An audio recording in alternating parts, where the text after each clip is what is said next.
Hi everyone, welcome to Super Academy. I hope you are doing very well. कल हमने directive principle of state policy शुरू किया था, lesson अपना राज्य के नीति निर्देशक तत्व। ठीक है, उसका एक क्विक रिवीजन कितना कर पढ़ाया था मैंने आपको राज्य के नीति निर्देशक तत्व में। ठीक है, directive principle of state policy पहले तो ध्यान रखना है। आर्टिकल भाग 4 में दिया है। ठीक, भाग 4 में, संविधान के भाग 4 में है। आर्टिकल 36 से 51 तक राज्य के नीति निर्देशक तत्वों का वर्णन है। ठीक है, फिर उसके बाद हमने कहाँ से लिया है? आयरलैंड, आयरलैंड के संविधान से लिया है। ठीक, पीछे पूछा गया है कि कौन से संविधान से प्रभावित है, आयरलैंड के संविधान से लिया है हमने। ठीक है, आर्टिकल 36, आर्टिकल 36। हाँ, एक चीज़ और, इसको 3 भागों में बांटा गया है। मूल संविधान में या संविधान में इसका वर्गीकरण इस तरह से नहीं है। इनकी प्रकृति के आधार पर इनको बांटा जाता है। समाजवादी राज्य के नीति निर्देशक तत्व, गांधीवादी राज्य के नीति निर्देशक तत्व, फिर उदारवादी या उदार बौद्धिक। ठीक, उदारवादी राज्य के नीति निर्देशक तत्व। एग्जाम में आपसे ऐसे ही पूछा जाता है, गांधीवादी नीति निर्देशक तत्व कौन से हैं, समाजवादी कौन से हैं और उदारवादी कौन से हैं। ठीक, ये ध्यान रखना है। कहाँ से कहाँ तक? 36 से 51 आयरलैंड के संविधान से लिया गया है, भाग 4 में। इतना क्लियर? नेक्स्ट, आर्टिकल 36 शुरू होते हैं 36 से। 36 परिभाषित करता है राज्य क्या है। मैंने अपनी प्रीवियस वीडियो में आपको बताया कि राज्य की परिभाषा कैसे दी गई। जैसे आर्टिकल 12 में मौलिक अधिकार में दी गई है, सेम ऐसे ही इसमें दी गई है।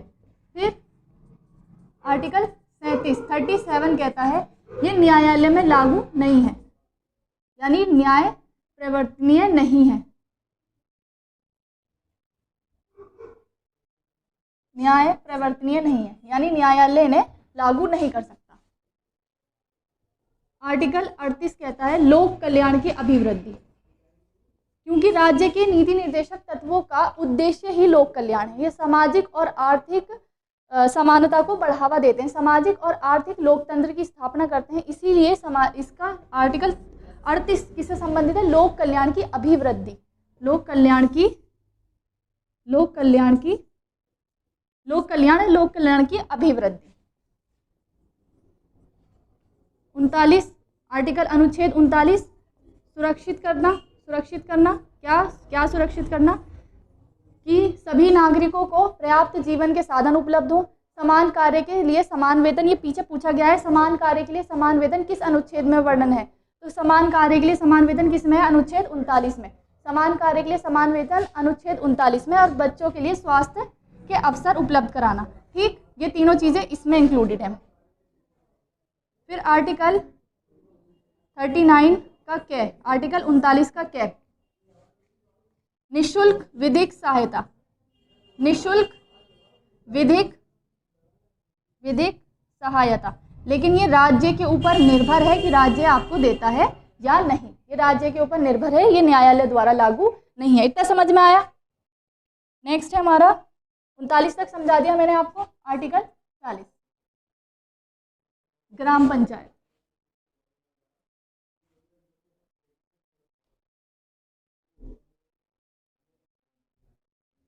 ग्राम पंचायत।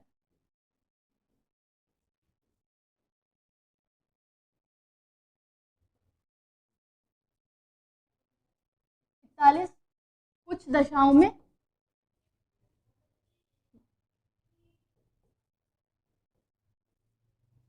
सहायता, लोक सहायता, यानी कुछ दशाओं में राज्य की तरफ से सहायता। कैसी दशाओं में? बेरोजगारी या बेगारी, ठीक है, शिक्षा, वृद्धावस्था या बुढ़ापा, ठीक है, इन दशाओं में राज्य की तरफ से सहायता। आर्टिकल 42 मनोचित दशा प्रसूति सहायता,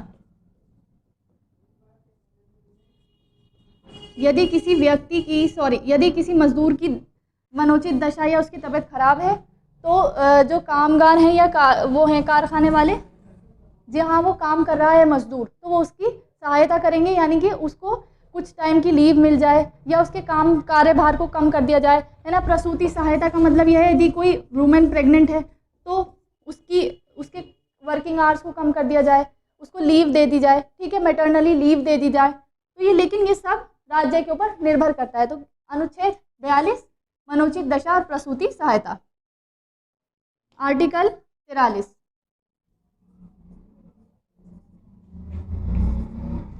सभी मजदूरों के लिए निर्वाह योग्य मजदूरी, सभी कामगारों के लिए निर्वाह योग्य मजदूरी, यानी सभी को, प्रत्येक मजदूर को इतनी निर्वाह योग्य मजदूरी, इतनी मजदूरी मिलनी चाहिए जिससे उसका जीवन निर्वाह हो जाए, ठीक है, निर्वाह योग्य मजदूरी। 43 का क्या? उद्योगों के प्रबंधन में कामगारों की भूमिका, उद्योगों के प्रबंधन में कामगारों की भूमिका से संबंधित है। और सहकारिता को बढ़ावा, सहकारिता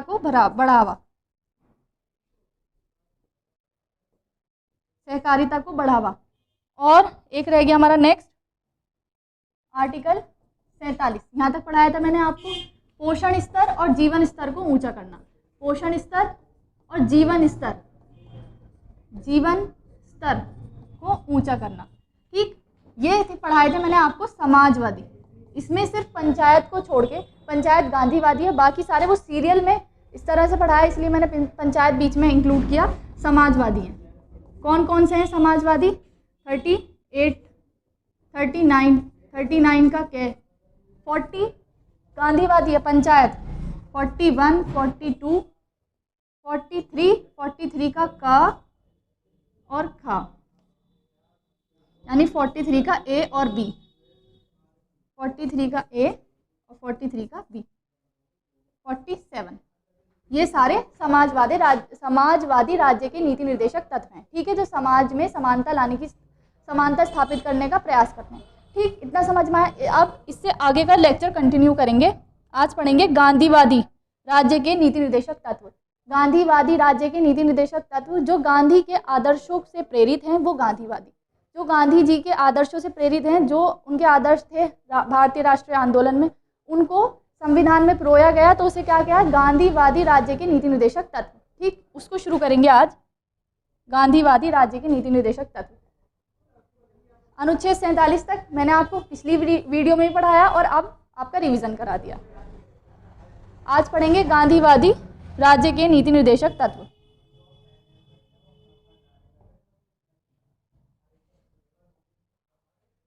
ये सिद्धांत गांधीवादी विचारधारा पर आधारित हैं। राष्ट्रीय आंदोलन के दौरान गांधी जी द्वारा पुनर्स्थापित योजनाओं का प्रतिनिधित्व करते हैं, ठीक है। गांधी जी के सपनों को साकार करने के लिए उनके कुछ विचारों को निर्देशक तत्व में शामिल किया गया है। यह राज्य से अपेक्षा करते हैं, यानी राज्य से उम्मीद करते हैं कि वो इनको लागू करेगा, ठीक है। राज्य का नैतिक कर्तव्य है कि राज्य इनको लागू करे। पहला है ग्राम पंचायत, आर्टिकल 40, ग्राम पंचायत आर्टिकल 40, ठीक है, का गठन, उन्हें आवश्यक शक्तियां प्रदान करना, स्वयं सरकार की इकाई के रूप में कार्य करने की शक्ति प्रदान करना, अनुच्छेद 40। शुरुआत में हमें ग्राम पंचायतें जो दी गई अनुच्छेद 40 के अंतर्गत दी गई, फिर उसके बाद धीरे धीरे जब हमारी थर्ड गवर्नमेंट बनी, यानी लोकल गवर्नमेंट को जब हमने इंट्रोड्यूस किया, तो इसको अनिवार्य किया गया। देखो कब? 1992 में 73वें संविधान संशोधन द्वारा, ठीक, एक नया भाग जोड़ा गया, खंड जोड़ा गया, एक नया खंड जोड़ा गया 9, ठीक, 9 नवा खंड जोड़ा गया, जिसमें अनुच्छेद यानी आर्टिकल 243 से 243 रे या 243 एन तक पंचायतों के लिए व्यवस्था की गई। 243 रे, ठीक, दिख रहा है? पेंसिल चेंज कर लूँ। 243N। ठीक, आज संविधान संशोधन किया गया, कौन सा, कब, दोबारा लिख देती हूँ अगर ये विजिबल नहीं है तो। शुरुआत में ग्राम पंचायतों की व्यवस्था कब कहाँ की गई, राज्य के नीति निर्देशक तत्व में। लेकिन राज्य के नीति निर्देशक तत्व अनिवार्य नहीं थे, जो राज्य चाहता है बना दे, नहीं चाहता है ना बनाए, क्योंकि अनिवार्य नहीं है। इसीलिए इसका संशोधन किया गया, क्योंकि ग्राम पंचायतें ग्रामीण विकास के लिए बहुत ज़्यादा ज़रूरी है, एक तरीके से बैकबोन है ग्रामीण विकास की। इसीलिए ग्राम का विकास करने के लिए ग्राम पंचायतों का संविधान संशोधन द्वारा शामिल किया गया। कब, 1992 में 73वां संविधान संशोधन। ये मैं आपको अलग से पंचायत राज पढ़ाऊंगी, उसमें पढ़ाऊंगी, लेकिन यहाँ इतना ध्यान रखना है कि अब इनकी स्थिति क्या है। वैसे हमारे डीपीएसपी में अनुच्छेद 40 के तहत दी गई है, लेकिन इनकी स्थिति क्या है, इनको 1992 में 73वें संविधान संशोधन करके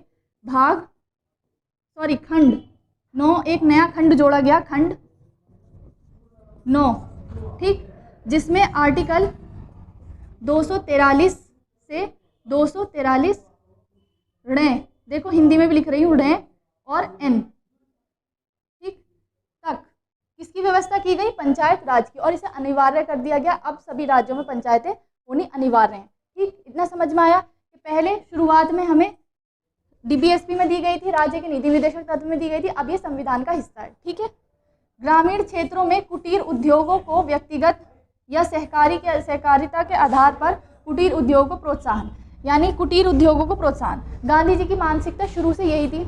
जब हम राष्ट्रीय आंदोलन पढ़ते हैं उसमें भी आपने देखा होगा, जो गांधी के वो थे राष्ट्रीय आंदोलन, उसमें बहिष्कार किया गया और उन्होंने खादी को प्रमोट किया। तो खादी को प्रमोट किया तो जब कुटीर उद्योग का विचार बढ़ा कि कुटीर उद्योगों को हमें आत्मनिर्भर होना चाहिए, बाहर से विदेशी सामान पर निर्भर नहीं होके हमें आत्मनिर्भर होना चाहिए, इसीलिए कुटीर उद्योग को शामिल किया गया गांधी एज अ गांधीवादी विचार के तहत। तो इसीलिए कुटीर उद्योग को प्रमोट करना किस में दिया गया है, आर्टिकल 43 में, आर्टिकल 43 में। ठीक है, तो ग्राम पंचायत 40, 43 में कुटीर उद्योग, 43 में मैंने अभी आपको निर्वाह योग्य मजदूरी भी बताया था। ठीक, निर्वाह योग्य मजदूरी भी है और इसके साथ साथ 43 में कुटीर उद्योग को प्रोत्साहन भी है। तो दोनों ध्यान रखना, कभी कहो कि 43 में तो हमने ये पढ़ा था निर्वाह योग्य मजदूरी, ये भी है, इसके आगे क्लॉज में ये भी जोड़ा गया है, कुटीर उद्योग भी इसी में जोड़ा गया है। तो इसीलिए जो अनुच्छेद 43 है वो समाजवादी और गांधीवादी दोनों हैं। अनुच्छेद 43 समाजवादी और गांधीवादी दोनों हैं।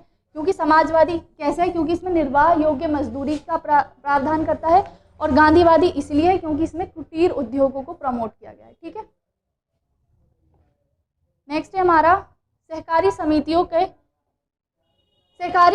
के स्वैच्छिक गठन, स्वायत्त संचालन, लोकतांत्रिक निर्माण और व्यावसायिक प्रबंधन को बढ़ावा देना, यानी कोऑपरेटिव सोसाइटीज़ को बढ़ावा देना। ये 43B में मैंने आपको अभी पढ़ाया, 43B। तो ये भी समाजवादी और गांधीवादी दोनों हैं, समाजवादी और गांधीवादी दोनों हैं। कोऑपरेटिव सोसाइटी को बढ़ावा देना समाजवादी गांधीवादी दोनों हैं, क्योंकि गांधीवादी आदर्शों में हम पढ़ते हैं गांधी जी डिसेंट्रलाइजेशन के पक्ष में थे, यानी विकेंद्रीकरण के पक्ष में थे। वो राज्य को केंद्रीकरण के पक्ष में नहीं थे, वो चाहते थे कि पावर जो मिले, राम राज्य हम पढ़ते हैं कि प्रत्येक आदमी स्वतंत्र हो, प्रत्येक के पास पावर हो, वो अपने आप को खुद स्वयं साधित करे। तो ये आदर्श किसके हैं, गांधीवादी के, गांधी जी के। तो इसीलिए वो डिसेंट्रलाइजेशन के पक्ष में थे, इसीलिए उन्होंने सहकारी समितियां, लोग आपस में मिलकर सहकारिता के आधार पर काम करें, इसलिए सहकारिता को बढ़ावा दिया और कुटीर उद्योग को बढ़ावा दिया गया।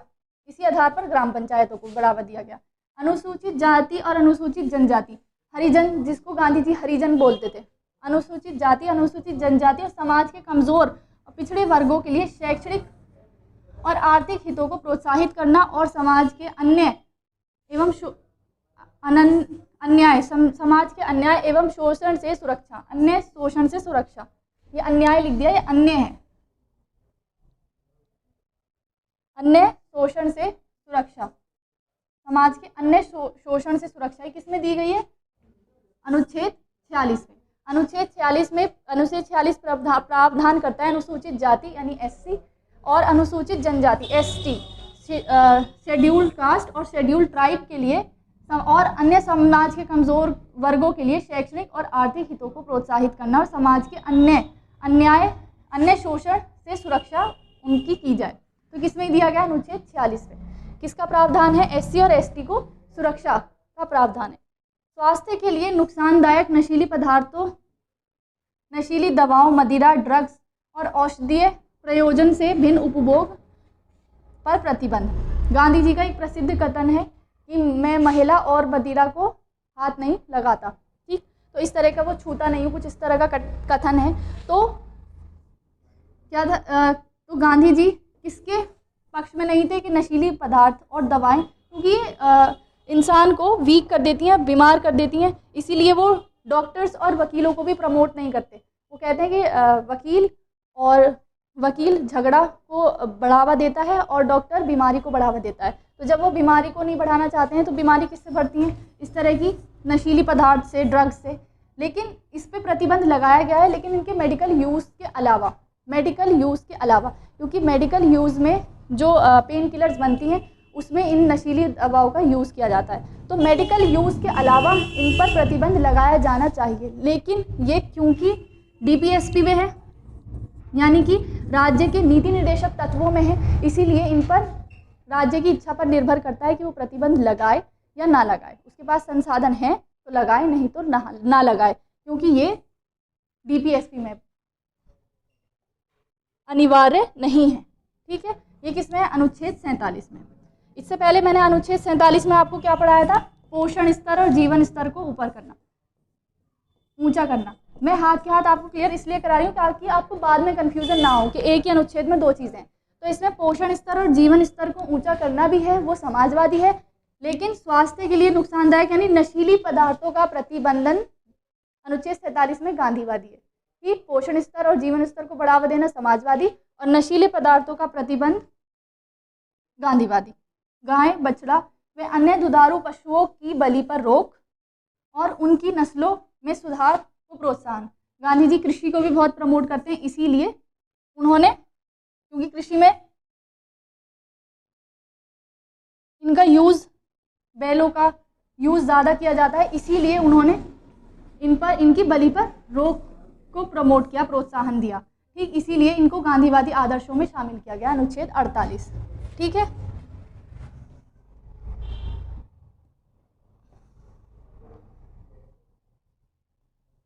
गांधीवादी आदर्श हो गए हमारे कंप्लीट। समाजवादी समझ में आए? ये ज़रूर याद कर लेना। ठीक है, ऐसे ही पूछा जाता है एग्जाम में, तो आर्टिकल याद कर लेना। आर्टिकल याद हो जाएंगे तो अंदर का अपने आप याद हो जाएगा। आज हमने पढ़े गांधीवादी।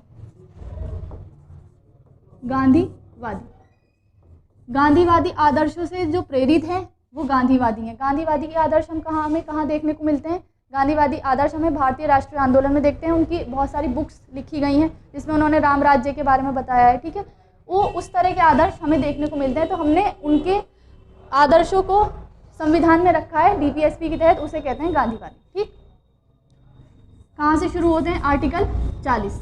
पहला गांधीवादी आदर्श आर्टिकल 40 है ना, अनुच्छेद 40, ग्राम पंचायत।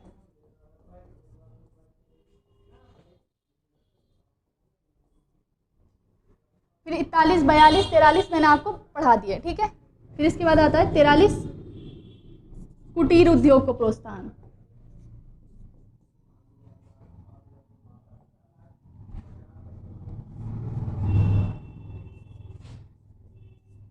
कुटीर उद्योग को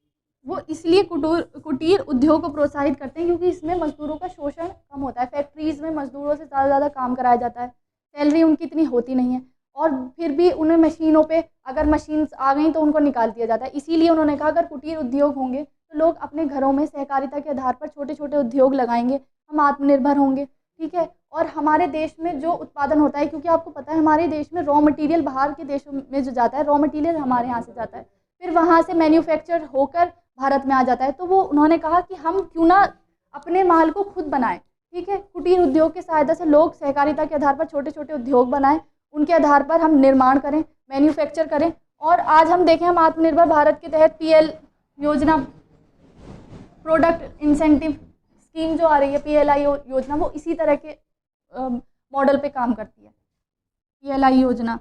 अब 43 का ख, सहकारिता को बढ़ावा, कोऑपरेटिव सोसाइटी का प्रमोशन, सहकारिता को बढ़ावा, कोऑपरेटिव सोसाइटीज को बढ़ावा, क्या सहकारिता, सहकारिता को बढ़ावा।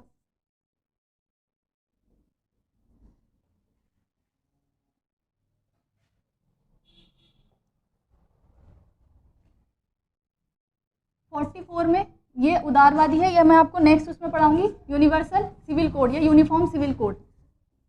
45 में है, तो सीरियल वाइज चल रहे हैं तो इसलिए मैं आपको बीच में 43 तक पढ़ा, 44 में यूनिवर्सल सिविल कोड या यूनिफॉर्म सिविल कोड, ठीक है, समान नागरिक संहिता। 45 में है कि 14 वर्ष के आयु तक के सभी बच्चों को निःशुल्क शिक्षा, 14 वर्ष के सभी बच्चों को निःशुल्क शिक्षा, शिक्षा किसमें दी गई है, अनुच्छेद 45 में। अनुच्छेद 46 SC ST और अन्य कमजोर वर्गों के लिए शैक्षणिक और आर्थिक प्रोत्साहन या शैक्षणिक या आर्थिक सहायता, किसमें, अनुच्छेद 46 में। 47 में नशीले पदार्थों पर रोक, नशीले पदार्थों पर रोक, प्रतिबंध, लेकिन इसके मेडिकल यूज़ के अलावा, मेडिकल यूज़ के अलावा, क्योंकि मेडिकल में यूज़ होते हैं ड्रग्स पेन किलर के लिए। फिर 48 दुधारू पशुओं के बलि पर रोक,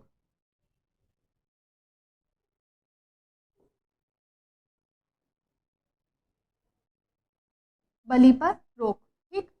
तो ये कौन से आदर्श हैं, गांधीवादी, गांधीवादी। ये दोनों नहीं है, सीरियल वाइज मैं आपको पढ़ा रही थी इसलिए इंक्लूड कर दिया है। ये दोनों उदारवादी हैं, उदारवादी हैं, ठीक। गांधीवादी, गांधीवादी है 40 43 43 है 46 47 48, ठीक है। ये गांधीवादी है। उदारवादी हम कल को कंप्लीट करेंगे, उदारवादी अगले चैप्टर में कंप्लीट करेंगे, ठीक है। Thank you so much.